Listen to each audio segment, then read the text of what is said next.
All right, it was a busy 2025 for Meals on Wheels Odessa. I'm here with Craig Stoker. Craig, you guys kicked off 2025 with a rebrand. What was that like? Well, we did. We joined Meals on Wheels of America. We are trying to, really kind of solidify the brand and kind of build that presence in the community to reassure, build that trusted confidence in what we do. I know that everybody kind of knows what Meals on Wheels is, but we want to make sure that we're telling our story, and we want to do that in a consistent way to also bring those national standards here. I'm a member of the Meals on Wheels of Texas board.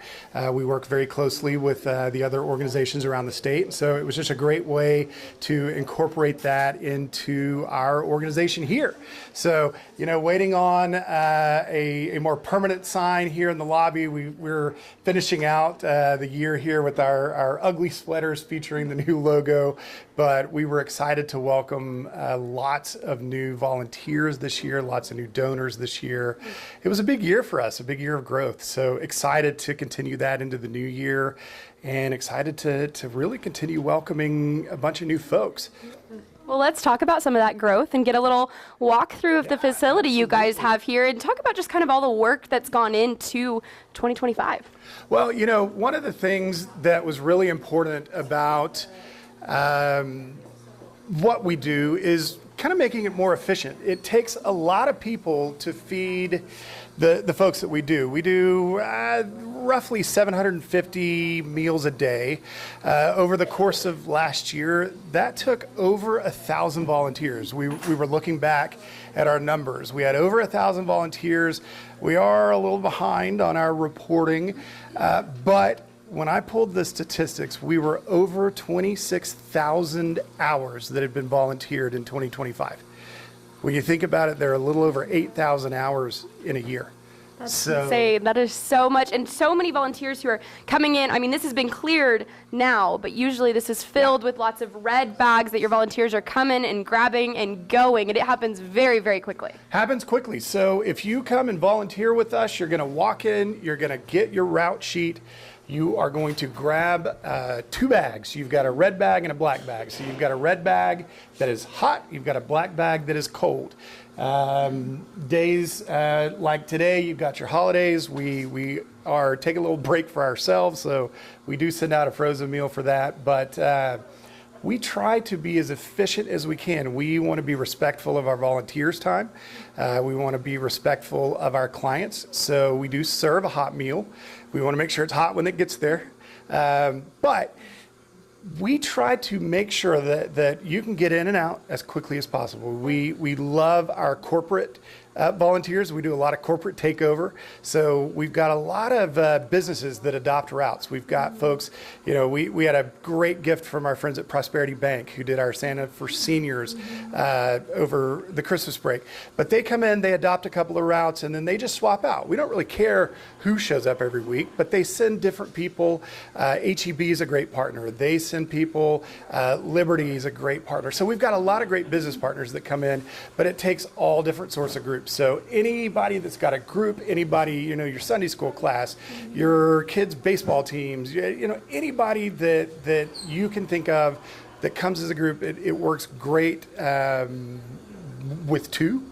But if you're by yourself, it's a great activity too. Yeah.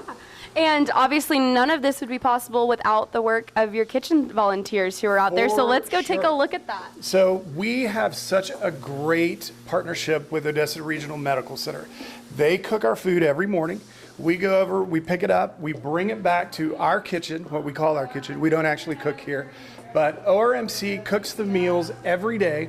We bring it back over here. Right now we're doing a little cleanup, getting reset, but they get the meals done. We have volunteers and staff in here that get the meals plated. They go into the bags that you saw earlier, the hot meals. The cold bags are packed every morning. We start about 7. The hot meals come over. They're ready to go about 10:30. That goes out. So again, we work with the ORMC to get the meals plated. This year alone, we did a little over 172,000. That's 172,000 meals that we distributed. And that doesn't even count our partner meals. So we've got great partnerships with Ector County. We provide the meals for the senior centers. We work with Family Promise.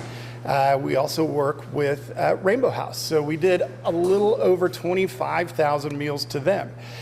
We also do loaves of bread. So we were looking through our sheet. We did over 25,000 loaves of bread to our clients. That's crazy. And we also do shelf-stable meals. We did over 52,000 shelf-stable meals that go out because we don't serve on the weekends. But we do want our clients to have those meals. Now, we do work very closely with our partners in Midland, so Senior Life, they're a great example for us. We're trying to grow and again, work with partners who do things well. Senior Life does provide a weekend meal. We're trying to get there. We love what they do. They provide a weekend meal. We're trying to get there. Maybe that's something we're going to hit in 2026, but we are still working with improvements to our technology. That's going to be a big upgrade in 2026. We're moving to a new online scheduler. So if you want to come volunteer with us, look for that. You're going to be able to schedule your routes online. And we're looking to move our route sheets online where you can just pull it up on your phone. It's going to tie into your GPS. It's going to make it a lot simpler for our volunteers to find their routes. So a couple of big tech improvements over the coming year. Surely there won't be any hiccups. Never. There's never any technology. There won't be any hiccups. You heard it here today. But no, we're excited. We've got great volunteers. We've got great clients. We have great examples around the state. Again, that's a benefit of joining a national organization like Meals on Wheels America. We have people we can reach out to beg, borrow, and steal. We want to find those who are doing other meals programs well. We want to take their ideas, we want to make them our own, and we want to serve our clients better. Our goal is to reach 1,000 clients a day. We're pushing to that 800 number. We got pretty close this year, but we're again, at the mercy of our staff. We're adding staff, we're adding volunteers, and as soon as we can knock through some of those challenges, we're going to continue growing as quickly as we can. All right, as we wrap this up, we're heading into the new year. Anything else you want to add for what's coming in 2026? Obviously, that great technology, but what's happening for Meals on Wheels next year? Again, just growth. We are pushing as hard as we can to get to that 1,000 number. It's amazing to see the community rise up and support us. The growth in our volunteers, we average 1 or 2 new volunteers a day. That's kind of unheard of. We added almost 365 new donors this year. That's almost 1 new donor a day. That's unheard of. These are just mind-blowing numbers when I go through our reports. So to see the way that Odessa has stepped up to support their neighbors, I know the community. I hope y'all know yourselves. I hope y'all know the way you support each other. And I want you to take that into the new year. I want that to be your New Year's resolution, that you continue to be good neighbors, that you continue to support each other, that you continue to understand that we live out here on an island. This only exists because we support each other, because we care about each other, because it doesn't matter who your neighbor voted for or who they support. We care about each other. We love each other. We stand up. And without that support, care, and love, it falls apart. And Odessa's great because of that. We love and care for each other, and that's my challenge to each other. Continue that love and support, and continue supporting those causes that are in your heart. It may not be Meals on Wheels, it may not be that, but find that cause that you love and support it. All right, growth and support for our nonprofits in 2026. Thank you so much, Craig, for joining us for this New Year's Eve special. We'll go ahead and send it back to you guys in studio.